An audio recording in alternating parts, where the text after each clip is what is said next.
reception to the young man who we're all trying to help here tonight, Thomas Randle. We're here with aspiring racer Thomas Randle, and Tom, tonight is a big night for you because you're basically looking for investors, aren't you? Yeah, I mean, this has taken quite a lot of planning, and I've got to thank Chris Jewell and my parents for really putting this together, and Rusty French. This is, as you said, a very important night for my future in motorsport. Why do it this way? Well, personally, from my experience, it's harder from an Aussie trying to race internationally with corporate funding for starters. But investment, I think, really helps build up relationships with people, and ultimately, my whole dream has been to become a Formula One driver. So if and when I make it, it's really going to pay back the guys, and it's just going to be a really good support group as well. So I think it's also going to give me the support when I'm over there to know that I've got a whole bunch of guys back in Australia backing me and supporting me. I mean, talking to these people, you really have to sell yourself. You just can't go and say, hey, look at my results. There's a lot more to this, isn't there? Yeah, I mean, I hopped in a go-kart when I was 7. I've been doing it for, 14 years now, so I haven't come this far to stop. So the dream is F1, and this is plan A, and it's always been plan A, and there isn't a plan B.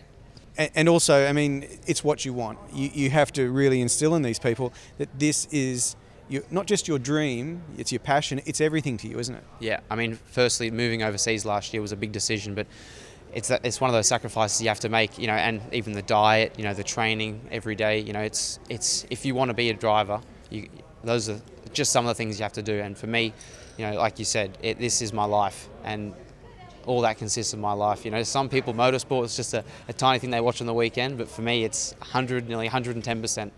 Here with Rusty French, and Rusty, you've been in motorsport a long time. You must think something's pretty special with Thomas. Look, I think Thomas is one of these young guys that needs a few opportunities to let him display his skill and daring. And I supported him last year in the Toyota Series in New Zealand, which he ended up winning. And as a result of him winning that, I decided to assist him again this year, which he's now running in the Renault Series in Europe. I felt that we would like to help Thomas go forward in open-wheeler racing, but last weekend I put him in a Kumho car in Queensland Raceway, which was his first drive in one of those. And as I said to Thomas, it's not quite like an open-wheeler, it's a bit like driving a taxi. However, he did quite well. He got 2 5ths and a 4th out of 17-car grid over the weekend. So I was quite happy to see him doing that, because it could very well be further down the line in his career he may end up in a V8 supercar. That's the thing. You don't have to do this, but you choose to. Is it your way of investing back into motorsport, or where do you get your enjoyment out of it? I think there's a lot of kids out there that have got the ability, but they don't have the backing or the sponsorship to be able to get on the grid. And if I can help guys like Thomas to do that, I would like to see other people do the same.